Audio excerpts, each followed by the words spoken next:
नमस्कार साथियों, जैसा कि आप जानते हैं आज है 17 दिसंबर और 17 दिसंबर को आपके जितने भी जो आरआरबी जेईई में क्वेश्चन आए थे खासकर मैथ के, उनका हम सॉल्यूशन करने वाले हो। और आप जो बिल्कुल एकदम सही जगह पर आए हो। अब आपको कहीं भी भटकने की ज़रूरत नहीं है। यहाँ पर आपको जितने भी आपके क्वेश्चन आए हुए थे लगभग हम उनको सबको कवर करने की कोशिश करेंगे। ठीक है, पहले बात कर लेते हैं, एक ओवरव्यू में आपको दे देता हूँ कि हम क्या क्या करने वाले हैं। आप बताइए कि एग्ज़ाम का लेवल कैसा था। तो आज का जो एग्ज़ाम का लेवल था वो था AG टू मॉडरेट लेवल था। अगर हम साइंस की बात कर लें तो साइंस जो थी वो थोड़ा टफ था, मॉडरेट टू टफ कह सकते हैं आप, मॉडरेट टू टफ था। ठीक है, और रीजनिंग की बात करें तो रीजनिंग टाइम टेकिंग ज़्यादा रीजनिंग थी। तो इसमें क्या था, जो आपके सिटिंग अरेंजमेंट वाले क्वेश्चन थे इनमें काफ़ी टाइम लगता है, तो इनकी आप अच्छी तरीके से प्रैक्टिस कर लें। और करंट अफेयर की बात करें तो करंट अफेयर पूछा गया था 2024 का। ठीक है, तो आप 24 का जितना भी करंट अफेयर है वो कंप्लीट करके जाएं। और मैथ की बात करें तो मैथ में आपके अलजेब्रा से थे 2 क्वेश्चन, ये सेम ठीक उसी तरीके के क्वेश्चन थे जो 16 दिसंबर को आए हुए थे। और इस बार माध्य का तो आपके 2 क्वेश्चन पूछे गए थे, SI और CI से भी आपके 2 क्वेश्चन थे। और टाइम एंड जो पाइप का क्वेश्चन था उसमें भी आपका 1 क्वेश्चन था, टाइम एंड डिस्टेंस से भी 1 क्वेश्चन था, ज्योमेट्री से एक समचतुर्भुज के ऊपर क्वेश्चन था, और एवरेज से और हाइट और डिस्टेंस से भी आपके सवाल था। तो इन सारे सवाल को हम आपके साथ में डिस्कस करेंगे और बहुत डिटेल में एनालिसिस करेंगे। मैं आपको बताऊंगा कि ये तो अभी आ चुका है, ठीक है, लेकिन आपकी नेक्स्ट शिफ्ट में यानी कि नेक्स्ट डे आपका किस तरीके का क्वेश्चन और बन सकता है, एग्जामिनर आपसे क्या पूछ सकता है, इसके बारे में भी हम चर्चा करेंगे। तो चलिए सीधे चलते हैं अब अपने क्वेश्चन की तरफ। मैंने ये क्वेश्चन कुछ लिख रखे हैं आपके सामने, तो इस सारे क्वेश्चन है हम जो है सॉल्व करने वाले हैं। ठीक है, जैसा कि आप स्क्रीन पर देख रहे हो आपके सामने पहला सवाल आया, ये माध्यक से है। इसमें आपसे पूछा गया, आपको एक सीरीज दी गई है और आपसे उसका माध्यक पूछ गए। माध्यक का मतलब माध्य का, तो इसकी माध्य का देखिए, माध्य का इसकी क्या निकलेगी। अगर जैसा कि आप जानते हैं कि अगर ऑड नंबर रहता है आपका, जैसे मान लीजिए 9 नंबर है, तो दोनों साइड में 4 नंबर इधर हो जाएंगे, 4 इधर, तो आपका जो बीच में नंबर रहेगा वही आपका क्या रहेगा, माध्यक रहेगा, यानी कि माध्यिका रहेगी। ठीक है, और जी इसको आप बढ़ते हुए क्रम में अरेंजमेंट करने के बाद में बताया मैंने। ठीक है, अगर आपके जो है इवन नंबर है, कैसे नंबर है आपके इवन नंबर है, तब क्या करना पड़ेगा आपको। मान लीजिए 10 नंबर है तो आपको 4 इधर छोड़ना पड़ेंगे, 4 इधर, और बीच में जो 5वां और 6वां नंबर होगा इसका अगर हाफ कर देंगे तो आपकी क्या निकल जाएगी, माध्यिका निकल जाएगी। तो सबसे पहला काम क्या, आपको इस क्वेश्चन को एग्जाम हॉल में देख के सबसे पहले आपको क्या करना है, इस तरह के क्वेश्चन को देख के सबसे पहले आपको गिनना है कि ये सम है या विषम है। तो गिन लेते हैं, आपके 1 2 3 4 5 6 7 8 9 10 नंबर है। तो हमारा जो माध्यिका होगी वो क्या होगी, 5वां और 6ठा नंबर। तो 5वां 6ठा नंबर निकाल लेते हैं। तो पहला नंबर क्या हो जाएगा, सबसे छोटा ये है, इसके बाद में 2 के बाद में ये आपका 14 है, दूसरा, तीसरा, चौथा। अब जो 5वां और 6ठा नंबर होगा उसी का आप निकालेंगे तो माध्यिका निकलेगा। तो ये हमारा 5वां नंबर है, और इसके बाद में 20 फिर से दिया है, तो ये अपना 6ठा नंबर है। तो माध्यिका कैसे निकालेंगे, 20 + 20/2 यानी कि 40/2 हो जाएगा आपका। तो कितना निकल आएगा आपका, 20। देखिए, ठीक है, अब ध्यान से सुनना, मैं क्या बताने वाला हूँ आपको, कि इस तरीके की जो माध्यिका से रिलेटेड आपका जो टॉपिक है, इसमें टोटल करीब 7 से 8 टाइप के क्वेश्चन जो है आपसे एग्जामिनर आपसे पूछ लेता है। तो हम अब क्या करते हैं, हम सारे के सारे जितने भी टाइप के क्वेश्चन एक बार फटाफट उनका रिवीजन कर लेते हैं, क्योंकि हमें नहीं पता कि कल किस टाइप का क्वेश्चन पूछ ले। तो सबसे पहला चलो, मुझे बताइए माध्य क्या होता है। माध्य क्या होता है, माध्य आपका एवरेज होता है। तो क्या निकालेंगे, संख्याओं का योग बटे संख्याओं की संख्या, ये क्या रहता है अपना माध्य।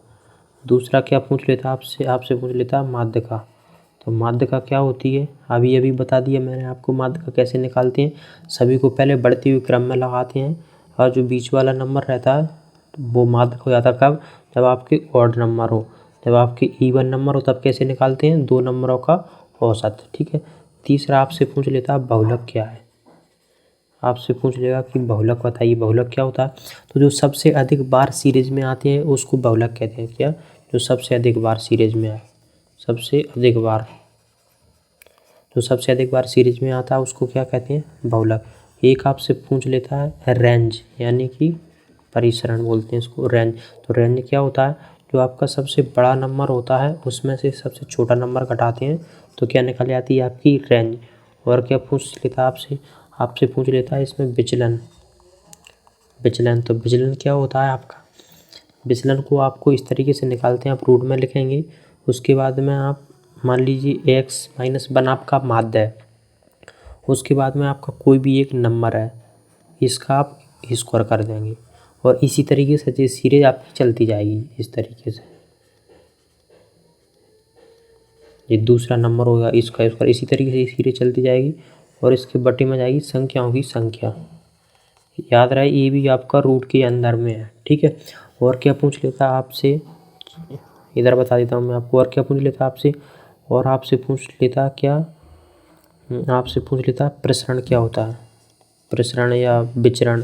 प्रसरण क्या होता है, तो प्रसरण क्या होता है, प्रसरण होता है आपका विचलन का स्क्वायर। क्या होता है आपका विचलन का square.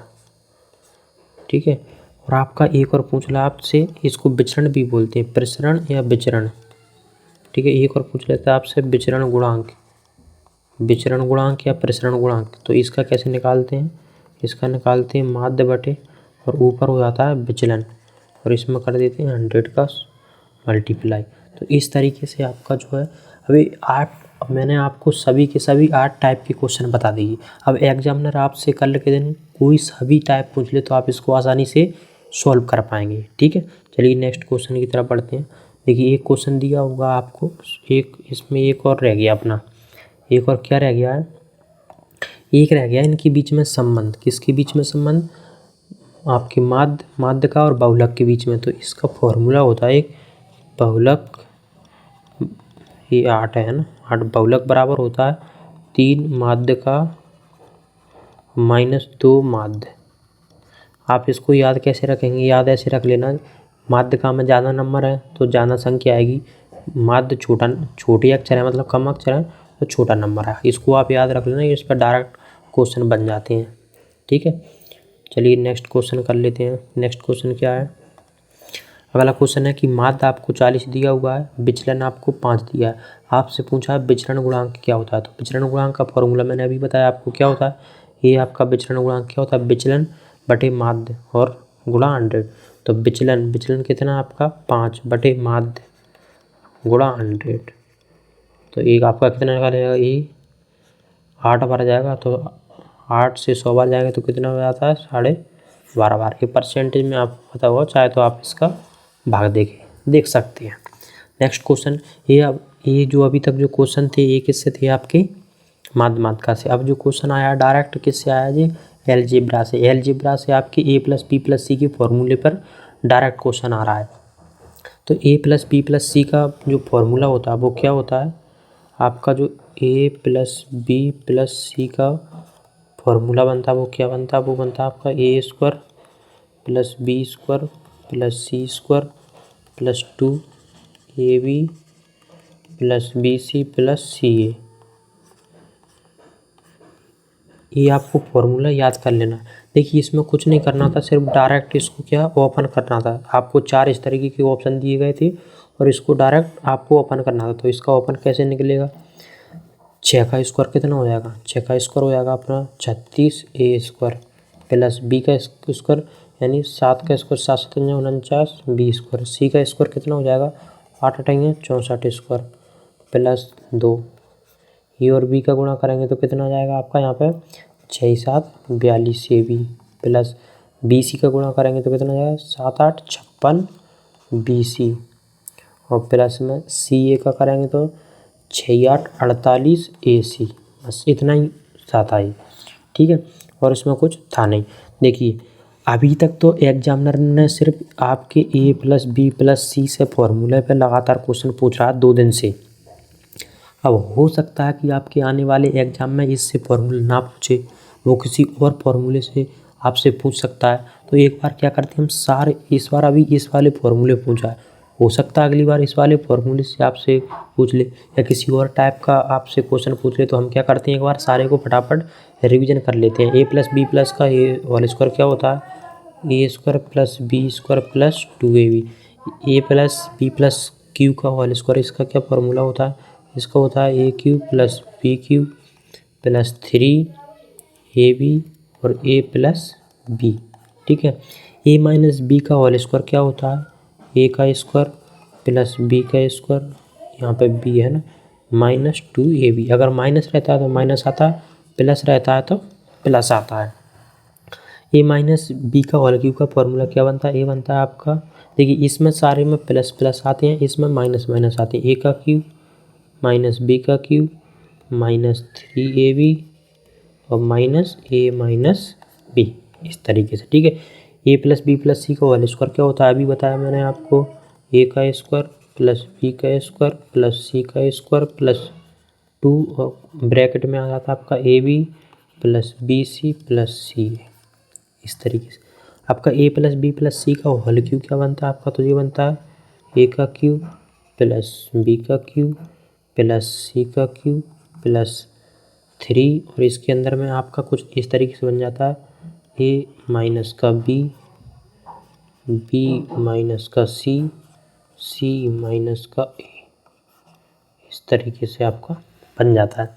A plus B plus A का क्यूब प्लस बी का क्यूब का होल, इसका क्या बनता है, तो ये बनता है आपका A plus B A square plus B square minus A B. इसमें डिफरेंस इसका देना कि यहाँ पे प्लस है तो यहाँ पे ए माइनस है। इसका क्या बनता है, इसका बनता है आपका ए माइनस बी और ए का स्क्वायर प्लस बी का स्क्वायर और प्लस ए बी। इन दो, इधर प्लस है तो यहाँ पे माइनस है, इधर माइनस है तो प्लस है। ए का क्यूब प्लस बी का क्यूब प्लस सी का cube minus A B C. अब ये आपके लिए बहुत इंपॉर्टेंट है, क्योंकि हो सकता है अब एग्जामिनर, मुझे पक्का लग रहा है इस पे क्वेश्चन पूछने वाला, क्योंकि अभी तक इस पे क्वेश्चन नहीं पूछा गया। अभी तक वो जितनी भी शिफ्ट हुई हैं आपकी, इस पे फोकस है उसका। अब जब भी आपका अलजेब्रा से क्वेश्चन आएगा तो या तो इस पे आएगा या दूसरे टाइप का क्वेश्चन आएगा, जो मैं आपको नेक्स्ट पेज पे बताने वाला हूँ। तो इसका क्या होता है, इसका होता है ए प्लस बी प्लस सी और इधर आ जाएगा ए स्क्वायर प्लस बी का स्क्वायर प्लस सी का स्क्वायर और प्लस आपका यहाँ पे ए वाला आता है 2ab plus B C plus C है। शायद इसका एक सेकंड, शायद यहाँ पर 2 नहीं आएगा, मुझे कंफ्यूज हो गया। एक बार आप इसको चेक कर सकते हो। ठीक है, देखिए दूसरा क्वेश्चन किस टाइप का आपसे पूछ सकता है, दूसरा क्वेश्चन आपसे इस टाइप का पूछ सकता है कि अभी तक ए वाला नहीं दिया तो ए प्लस एक्स प्लस 1/x बराबर, अगर आपको यहाँ पे मान लीजिए पी है तो आपसे पूछ सकता है एक्स स्क्वायर बटे एक्स स्क्वायर पी। तो इसका डायरेक्ट फॉर्मूला क्या होता है, पी स्क्वायर माइनस 2, 3 का क्या होता है पी का क्यूब माइनस 3p और इसका क्या बनता है, इसका बनता है रूट में पी स्क्वायर और अगर ये माइनस में पूछ रहा है तो माइनस में 4 आता है। और इसका कैसे निकालेंगे, तो इसका आप ऐसे निकाल सकते हैं, एक्स स्क्वायर प्लस ए बन जाएगा और 3 इसका क्या डायरेक्ट नहीं निकाल सकते, तो आपको पहले इस तरीके से इसको ओपन करना पड़ेगा। उसके बाद में आप एक्स स्क्वायर का निकाल लीजिए और x3 का निकाल लीजिए। इसी तरीके से आपका माइनस में भी आपसे पूछ सकता है, तो आपको ये भी याद रखना है। इसका क्या हो जाएगा, उल्टा हो जाएगा। अभी जैसे ए निकाला था इसमें बस प्लस आ जाएगा। इसका कैसे निकालेंगे, इसके सेम टू सेम है, इसमें माइनस है तो इसमें बस प्लस लग जाएगा। इसी तरीके से 3 का निकालना, यहाँ पर माइनस है तो इधर प्लस लग जाएगा। ठीक है, आपको इसी तरीके से याद रखना। इनसे आपके लिए ए और ए वाला, ये अब बहुत ही इम्पोर्टेंट है आपके लिए, इनको आप अच्छी तरीके से आप याद कर लेना। ठीक है, अब देखिए एक क्वेश्चन था आपका बेलन के ऊपर। बेलन में आपसे क्या पूछा गया था, आपसे पूछा गया था इसका वॉल्यूम पूछा गया था और आपको दिया किया गया था, आपको दिया था आधार का क्षेत्रफल 444 दिया था और हाइट दी थी आपको 3। तो वॉल्यूम आसान है, वॉल्यूम होता क्या है, वॉल्यूम होता क्या, आधार का क्षेत्रफल गुना ऊंचाई। तो एक क्वेश्चन थोड़ा कह सकते हैं आप थोड़ा सिंपल था। आधार का क्षेत्रफल आपको डायरेक्ट दे रखा 440 गुना ऊंचाई आपकी 3, तो आपका निकालेंगे तो ये वॉल्यूम निकल जाएगा आपका। ठीक है। इसका आप निकालेंगे तो वॉल्यूम कितना जाएगा, 0, 12 की 2 1 5 12 और 1 13। देखिए अभी तो आपको अभी सिलेंडर का पूछा गया। अब कल के दिन मान लीजिए आपसे गोले का आयतन पूछ लिया, आपसे शंकु का आयतन पूछ लिया, आपसे घनाभ का आयतन पूछ लिया, तब आप कैसे करेंगे। तो एक बार चलिए फटाफट इनका रिवीजन कर लेते हैं एक बार। देखिए ये आपका 2D शेप में पहले जो एरिया निकालते हैं ना, उससे आपका एक बार थोड़ा देख लीजिए। आपका ए स्क्वायर का एरिया कैसे निकालते हैं, लंबाई गुणा चौड़ाई से। अगर इसकी भुजा एस है और ए भी एस है तो एस एस का गुणा करेंगे तो क्या आएगा, एस स्क्वायर। इसी तरीके से आपका रेक्टेंगल का निकल आएगा, यानी कि आयत का, इसकी चौड़ाई एच है और लंबाई इसकी बी है, तो इसका क्षेत्रफल कितना हो जाएगा, लंबाई गुणा चौड़ाई बी एच। इसी तरीके से आपका जो क्या है चतुर्भुज है एक, तो इसका क्या निकले, इसी तरीके से इसका भी निकल आएगा। दरअसल ये क्या है, ये जो है ये आयत का ही वो है, ठीक है, सेम टू सेम। अब जो आपका एक समलंब चतुर्भुज है, ये क्या है, समलंब चतुर्भुज। तो समलंब चतुर्भुज का एरिया कैसे निकालते हैं, मान लीजिए कि इसकी एक वजह ए है और जे बी है, तो क्या करते हैं, इन दोनों का जोड़ ऐसे निकालते हैं, 1/2 और ए प्लस बी और इंटू हाइट, एच इसकी हाइट है। अगर आपसे ट्रायंगल का पूछ लिया है तो ट्रायंगल के कई सारे फॉर्मूला निकालने के, क्या 1/2 बेस इंटू हाइट, एक तो ये है। और कैसे निकाल सकते हैं आप, अगर आपको समबाहु त्रिभुज दिया है तो आप ये वाला फॉर्मूला लगा सकते हैं। अगर आपको विषमबाहु त्रिभुज फॉर्मूला विषमबाहु त्रिभुज दिया तब आप ऐसे निकालेंगे, एस माइनस ए, एस माइनस बी और एस माइनस सी। ये एस क्या, ये सेमी पेरीमीटर है, तो ये कैसे निकलता है आपका, ए प्लस बी प्लस सी में अगर 2 का भाग देते हैं आप तो क्या निकल आएगा, एस निकल आता है। इस तरीके से आप, ये किसका है, बताइए, ये आपका विषमबाहु त्रिभुज और ये समबाहु त्रिभुज और ये वाला सभी में लग जाता है। आपका सर्कल का फॉर्मूला क्या होता है, पाई आर स्क्वायर होता है, ये आपको याद है, ठीक है। नेक्स्ट क्वेश्चन आप अब बात करते हैं 3D की। देखिए जब भी आपके पास में क्या आ जाता है, एक क्यूब यानी कि घन, तो घन का जो आयतन होता है वो क्या होता है, आयतन होता है क्या, आधार का क्षेत्रफल इंटू ऊंचाई। तो आधार का क्षेत्रफल इसका क्या निकल आएगा, ए का स्क्वायर और ए, तो क्या निकल आएगा, ए क्यूब। अगर आप बात करें इसकी सरफेस एरिया की, क्या सरफेस एरिया की, तो ये क्या रहेगा, चारों दीवारों का क्षेत्रफल, एक दीवार का क्षेत्रफल ए स्क्वायर, तो 4 दीवार का क्षेत्रफल 4A स्क्वायर। और टोटल सरफेस एरिया की बात करें तो एक का ये होता है, तो 6 दीवारें हैं आपके कमरे की, तो 6 ऊपर नीचे तो कितना जाएगा, 6A स्क्वायर। अब बात करें घनाभ की, तो घनाभ का वॉल्यूम क्या होता है, लंबाई गुणा चौड़ाई गुणा ऊंचाई। और अगर आप इसकी सरफेस एरिया की बात करेंगे तो क्या निकल आता, सरफेस एरिया के चारों दीवारों का क्षेत्रफल, तो चारों दीवारों का क्षेत्रफल आपका क्या होता है, इस तरीके से निकाल सकते हैं। और टोटल सरफेस एरिया का फॉर्मूला आपका ये होता है। अगर बात करें आपसे किसकी, सिलेंडर की, तो सिलेंडर का वॉल्यूम क्या होता है, आधार का क्षेत्रफल यानी कि पाई आर स्क्वायर और हाइट आपकी एच हो जाती है।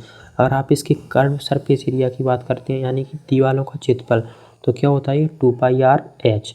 और आप बात करें किसकी, टोटल सरफेस एरिया की, तो इसमें टोटल सरफेस एरिया में 2πr स्क्वायर और जुड़ जाता है, क्यों, ये ऊपर और नीचे के दोनों सर्कल का फॉर्म, तो ए इसका 2πr इसमें से कॉमन लेके ए बन जाता है आपका। अगर बात करें शंकु की, तो शंकु क्या होता है आपका, जो आपका सिलेंडर होता है इसी का तीसरा भाग होता है, 1 2 3, तो इसका 1/3 जस्ट इसका ए हो जाता है।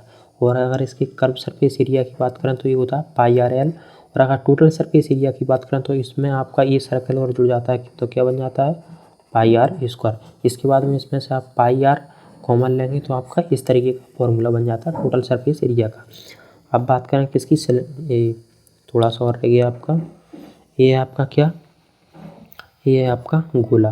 तो गोले का आयतन क्या होता है, देखिए शंकु का, तो 4 शंकु आपस में मिलकर इस तरीके से आपका गोला बनाते हैं, तो इसका 4 गुना हो जाता है, ठीक है। तो 4 गुना ये गोले का आयतन होता है। अब इसमें क्या होता है कि इसकी हाइट और त्रिज्या सब सेम होती है, इसलिए यहाँ पे आर क्यू हो जाता है, यानी कि R2 तो ये है ही, और एच की जगह भी आर, तो कितना हो जाता है R3, इसलिए ये होता है 4/3 πr स्क्वायर। और अर्धगोले का कितना होता है, जस्ट इसका आधा। अगर क्षेत्रफल की बात करें इसके कर्व सरफेस एरिया की, तो 4πr स्क्वायर, क्योंकि एक गोले का 4 और 4 इसका भी सेम रहता है। लेकिन अगर इसकी हाफ हो जाएगा जस्ट इसका, लेकिन इसका टोटल सरफेस एरिया की बात करें तो देखिए ए और जुड़ जाता है इसमें, ए वाला, तो यहाँ पे अगर ए और जुड़ देंगे पाई आर स्क्वायर तो टोटल हो जाता है 3 पाई आर स्क्वायर। एक बार आप सारे के सारे फॉर्मूले जो हैं याद कर लेना, इससे आपको काफ़ी बेनिफिट रहेगा, आपके एग्जाम में कोई सा भी प्रश्न आ सकता है। देखिए आपको एक क्वेश्चन दिया गया था, ये क्वेश्चन क्या था।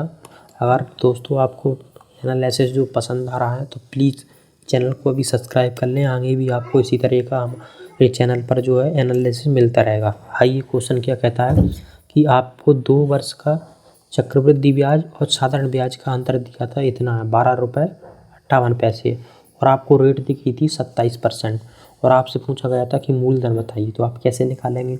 अगर आपको रेट दी गई है, मुझे बताइए, एक पहले मैं आपको कुछ बता देता हूँ। मान लीजिए अगर आपको 2 साल का एसआई निकालना हो, क्या 2 साल का आपको कोई रेट दी हो और आपको 2 साल का एसआई निकालना हो, तो आप कैसे निकालेंगे। देखिए एसआई होता क्या है, आर इंटू टी, यही होता है ना एसआई। तो अगर आपके पास में रेट 5 है और आपसे पूछा है 2% 2 साल का, ये आपका टाइम है 2 साल का, तो आप कैसे निकालेंगे। इसका डायरेक्ट इसमें गुणा कीजिए तो कितना हो जाएगा 10, और इसका आप स्क्वायर कर दीजिए तो खत्म 25। तो ये निकल के आता है आपका एस आई, क्या निकल के आता है एस आई, सॉरी सी आई, और एस आई क्या होता है, डायरेक्ट इनका गुणा करते हैं तो 10, ये निकल के आता है आपका सी आई। सॉरी मैंने कन्फ्यूज कर दिया, कन्फ्यूज नहीं होना है। डायरेक्ट देखिए इसमें क्या होता है, दरअसल सक्सेसिव ही लग रहा है। जब आप देखिए डायरेक्ट अगर आपसे एस आई पूछेगा तो 5 गुणा 10 करेंगे तो ये क्या निकल आया आपका एस आई। अगर आपका सी आई पूछता तो सी आई कैसे निकालते हैं, इसका आप डबल गुणा कर दीजिए, इस तरीके से निकालते हैं ना आप, 5 गुणा 5/100, तो बात वही आ जाती है 10 जो 0.25 हो जाएगा, तो बात घूम फिर कर वही आ जाती है। हम डायरेक्ट निकालते हैं जब आपको रेट, जब आपकी मतलब रेट 6 दी हो और टाइम 2 दिया हो, तो एस आई क्या होगा, एस आई होगा 12, सी आई कितना बनेगा आपका, सी आई कितना बनेगा 6 दूनी 12, 0.36। अगर आपकी 7% दी हो, टाइम 2 ईयर दिया हो, तब आपका एस आई कितना होगा 14%, आपका सी आई कितना होगा 7 दूनी 14, और प्लस में कितना हो जाएगा 7 सतंजा 49। देखिए ऐसा हो क्यों रहा है, दरअसल ये जुड़ जाते हैं आपस में, तो उसके बाद में क्या होता है 7 गुणा 7/100 होता है, तो ये 14 हो जाएगा, प्लस 7 सतंजा 49 होगा, उसके बाद में जीरो लगा दें तो क्या होता है, आप जुड़ेगा तो पॉइंट के बाद में जुड़ जाता है।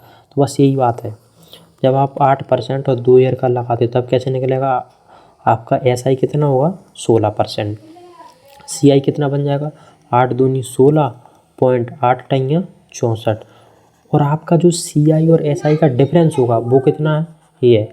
ठीक है, मुझे लगता है ये आपको चीज़ समझ में आ गई होगी। तो चलिए अब थोड़ा एक और बता देता हूँ मैं, अगर एक और बता देता हूँ, अगर 10 का निकालना हो तब कैसे निकालेंगे, तो 10 दूनी 20, ये तो हो गई आपका एस आई, और सी आई कितना हो जाएगा 10 दूनी 20 प्लस कितना होगा 10, और 10 का आप जब आप गुणा करेंगे तो इस तरीके से बन जाएगा, पॉइंट के बाद में एक जुड़ जाएगा, तो जी एक आ जाएगा, तो टोटल कितना हो जाएगा 21। ठीक है, इस तरीके से आपको सॉल्व करना था। चलिए अब क्वेश्चन की तरफ चलते हैं। मुझे अब देखिए, अब आप यहाँ से कहीं से भी आपसे क्वेश्चन पूछ ले तो मुझे नहीं लगता कोई किसी भी तरह की आपको दिक्कत होने वाली है। चलिए अब मुझे बताइए, अगर 27% रेट है तो 27% आपका रेट दिया है, तो मुझे बताइए कि 2 साल का एस आई कितना होगा, कितना 2 साल का एस आई, 2 साल का सी आई बता दीजिए मुझे, एस आई और सी आई। तो एस आई क्या बनेगा, एस आई तो डायरेक्ट बनाएगा 27 दूनी 54, तो 54 क्या आ गया आपका एस आई हो गया। सी आई कितना बन जाएगा, तो 54 तो ये हो जाएगा, प्लस क्या होगा इसका स्क्वायर, इसका स्क्वायर कितना आएगा आपका 729, 27 का स्क्वायर 729 और पॉइंट लग जाएगा, तो कितना हुआ जुड़ जाएगा 7 पॉइंट, या आप सक्सेसिव से भी निकाल सकते हो। तो आपका कितना बन जाएगा, ये आपका एस आई है और आपका सी आई कितना हो जाएगा 61.29, तो दोनों में डिफरेंस कितना हो गया आपका 6,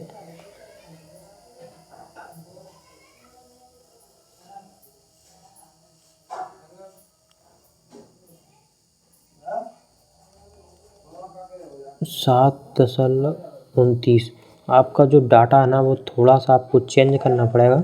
7.29 यहाँ पे जो दरअसल डाटा था वो 14 था, तभी आपका क्वेश्चन बन पाएगा। तो आप अब कैसे बन जाएगा, ये आ गया डिफरेंस, मतलब आपका 7.29% आपका डिफरेंस आ गया।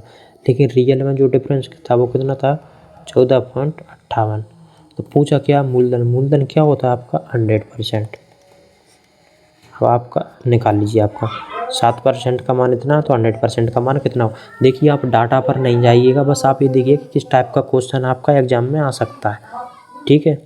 नेक्स्ट क्वेश्चन था आपका कुछ इस टाइप का था। आपका क्या था कि आपको ये पाइप एंड टंकी वाला क्वेश्चन था कि एक टंकी 2 घंटे में भर सकती है, दूसरा 54 घंटे में खाली कर सकता है और तीसरा फिर से 54 घंटे में भर सकता है। तो जब तीनों को एक साथ खोल दिया जाए तो टंकी कितने समय में भर जाती है।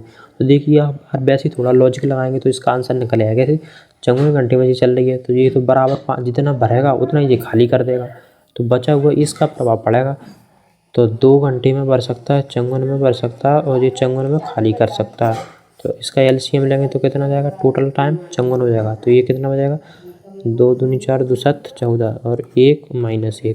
जब टोटल काम होगा तो ये तो घट जाएगा, सिर्फ 27 काम करेगा तो 27 से कट जाएगा 2 घंटे, मतलब 2 घंटे में आपकी टंकी फुल भर जाएगी, ठीक है।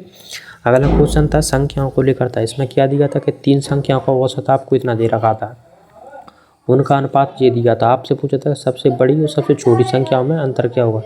तो सबसे पहले क्या करते हैं, इन संख्याओं का योग निकाल लेते हैं। तो तीनों संख्या क्या, एक क्या निकल आएगा, ए। तीनों संख्याओं का जोड़ा आपका ये निकल आया। अब क्या दिया है, तो तीनों संख्याओं का अगर इनका देखें तो कितना आएगा, 5 और 3 8, 8 और 15, यानी कि 15 यूनिट की वैल्यू आपको ये दे रखी है। आपसे पूछा क्या था, सबसे बड़ी और छोटी के बीच में अंतर पूछा था। तो सबसे बड़ी चीज़ है, सबसे छोटी चीज़, तो कितना अंतर है, 4।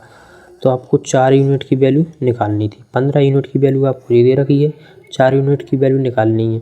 लगा दीजिए अपना ब्रह्मास्त्र, तो कितना हो जाएगा, 15x बराबर 30 45 गुणा 3 गुणा में 4। तो 15 से अब आप इसको काटेंगे तो 15 दूनी 30 और 15 थी 45, उसके बाद में 3 जगह 12, इसमें आप मल्टीपल कर दीजिए, 12 थी 36 और 12 दूनी 24, आपका आंसर निकल आया। अगला क्वेश्चन देखिए, एक समांतर चतुर्भुज दिया जिसके कोणों का अनुपात ये दिया। बहुत ही सिंपल सा था। समांतर चारों कोणों का योग कितना होता है, 360। तो ये कितने हो जाएंगे, 7 और 2 9 9 18, यानी कि 18 यूनिट की वैल्यू आपको 360 दी। पूछा क्या सबसे छोटा कोण क्या हुआ, सबसे छोटा कोण क्या हुआ, 2। तो 2 यूनिट की वैल्यू कितनी हुई, लगा दीजिए। तो 2 नाम 18, 9 दूनी 36, यानी 20। सबसे छोटा कोण आपका 20 का होगा। ये आपका चीनी के ऊपर दिया था कि 20%, अगर चीनी की कीमत 20% बढ़ जाती है तो परिवार का खर्चा जो 10% बढ़ जाता है। तो आपको बताना था कि खपत पर क्या प्रभाव पड़ेगा। मान लीजिए पहले खर्चा कितना 100 था, अब खर्चा बढ़कर कितना हो गया 110, बराबर चीनी का दाम कितना बढ़ गया, पहले 100 था मान लीजिए अब हो गया 130। तो इस पर क्या प्रभाव पड़ा, मान लीजिए x है भी, तो ये 100 से 100 कट जाएगा तो कितना जाएगा 100/130, ये इधर कट जाएगा तो बचा क्या 11, यानी कि पहले 13 थी अब हो गई 11। तो कितनी कमी आ गई, 2 की कमी आ गई 13 पे। इसका परसेंटेज निकाल दीजिए, बस आपका हो जाएगा। देखिए इसमें जितने भी सवाल बनते हैं ना, एक ये ऐसे रहते हैं, टोटल खर्चा आ जाता है आपका, बराबर होता है आपकी कीमत गुणा क्वांटिटी। अब इस पे ना 4-5 क्वेश्चन बन जाते हैं आपके। जैसे आपका वो टिकट वाला क्वेश्चन एक टाइप का बनता है ना, वो भी इसी से सॉल्व होता है। मजदूर गए उसका भी यही है। और एक और आता है इस पे मैं आपको एक बता देता हूँ, सबसे ज़्यादा पूछा जाता है वो सूखे फलों वाला, वो अभी तक नहीं आया, वो बन सकता है, ठीक है। तो सूखे फलों में मेवा निकालने का, उसका भी देख लीजिए। ये वाला क्वेश्चन देख लीजिए, इसमें क्या पूछा है, ये ऐसे था कि एक क्या दिया है आपको, एक आपको टावर दिया हुआ है और टावर की इतनी दूरी है, तो टावर से जो सीढ़ी है वो सीढ़ी की लंबाई आपसे पहुंची थी। तो देखिए ये क्या है, डायरेक्ट ही ट्रिपलेट दिख रही है, ये 3 5 15 और 4 5 20। तो ये कितना हो जाएगा, 5 का × हो जाएगा आपका। तो कितना निकल आएगा, 5 का 5 25। अगर वैसे नहीं आ रही तो वैसे निकाल लो इसको, एक्स स्क्वायर मान के आपका निकल आएगा 20 का स्क्वायर प्लस 15 का स्क्वायर, तब भी आपका ये आंसर आ जाएगा। ठीक है, तो आपके क्वेश्चन हो गए ख़त्म। अगर दोस्तों वीडियो पसंद आई हो तो प्लीज़ चैनल को सब्सक्राइब कर लें। बहुत ही कम समय में आपका फास्ट तरीके से रिवीजन करवा दिया है। जय हिंद जय भारत। मिलते हैं नेक्स्ट वीडियो में, तब तक आप चैनल को सब्सक्राइब करना ना भूलें। ठीक है।